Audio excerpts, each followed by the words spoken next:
Di antara banyaknya kelenteng di Pecinan, Semarang, terdapat satu yang cukup unik, yaitu Kelenteng Si Hokyong.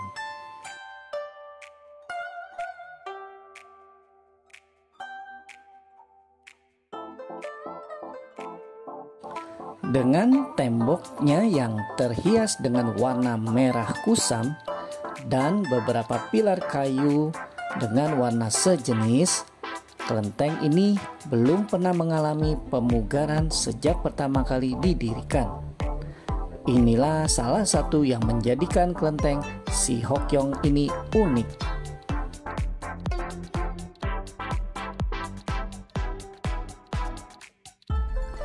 Relatif berusia lebih muda, di mana kebanyakan kelenteng di Pecinan, Semarang dibangun pada tahun 1700-an dan awal 1800-an, kelenteng Si Hokyong ini didirikan pada tahun 1881.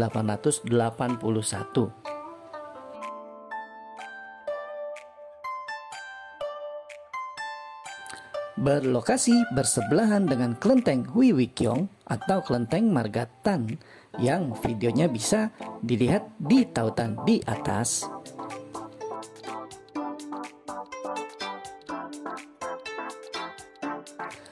Pembangunan kelenteng ini diprakarsai oleh Lim Seongjian dan Lim Kim Ling dengan tujuan untuk mengenang leluhur mereka, sehingga orang-orang Semarang banyak mengenal kelenteng Si Hokyong ini dengan nama Kelenteng Margalim. Sebelum kita lanjut, bantu subscribe channel Serangkai Tionghoa ini dulu ya.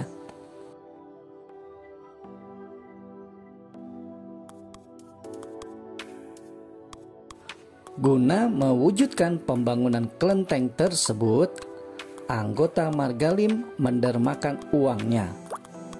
Kelenteng Margalim itu pun akhirnya dibangun di lahan yang masih bersebelahan dengan kelenteng milik Margatan.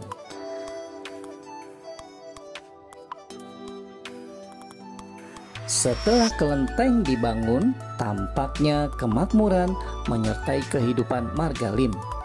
Beberapa keturunan mereka sukses menjadi taipan.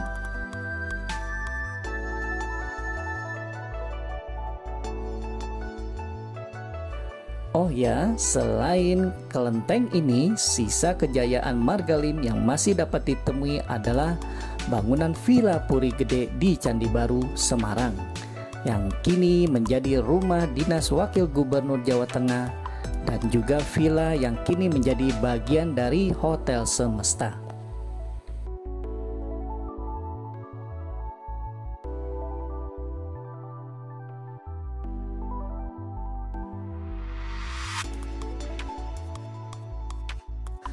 Bangunan kelenteng Si Hokyong memiliki 3 bagian.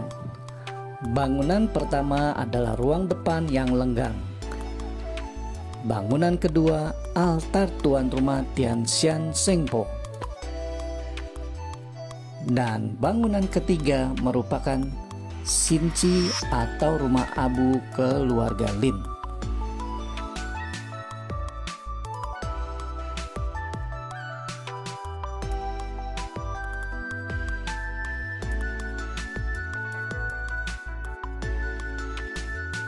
Meskipun tergolong kelenteng leluhur, kelenteng Si Hokyong tak hanya diperuntukkan bagi keturunan keluarga Lim saja, namun juga dibuka untuk umum.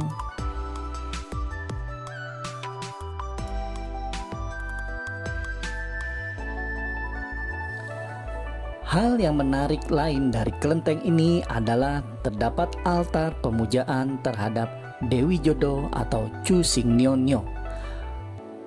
Banyak pasangan yang datang di kelenteng ini untuk berdoa meminta jodoh dan keturunan.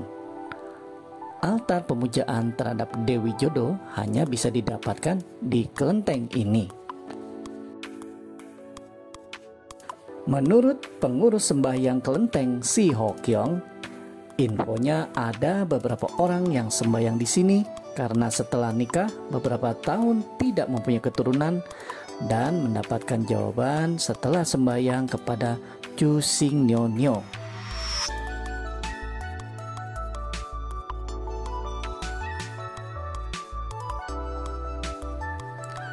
Kelenteng Si Hokyong juga merupakan kelenteng yang merangkap fungsi sebagai balai leluhur.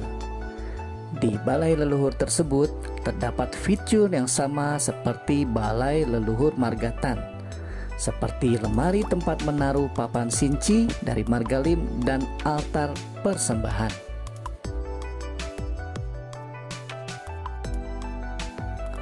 Pada dasarnya, balai leluhur merupakan bangunan untuk peringatan, penghormatan leluhur, serta tempat menyelenggarakan upacara keluarga.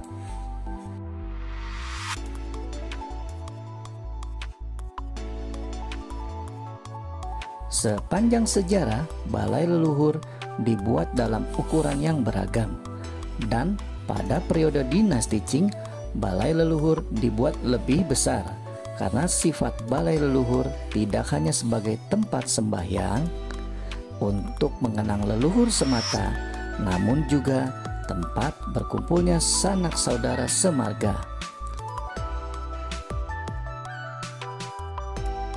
Balai leluhur umumnya dibuat mencerminkan kekayaan dan status sosial dari suatu warga. Oleh karena itu, balai leluhur biasanya dibangun ketika kemampuan finansial sudah mencukupi.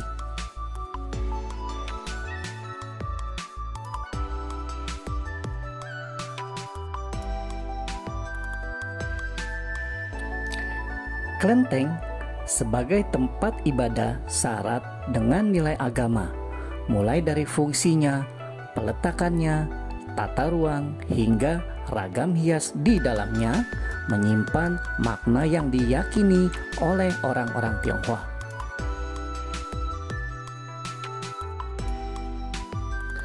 Kelenteng selain memiliki fungsi religius juga melingkupi fungsi sosial dan budaya.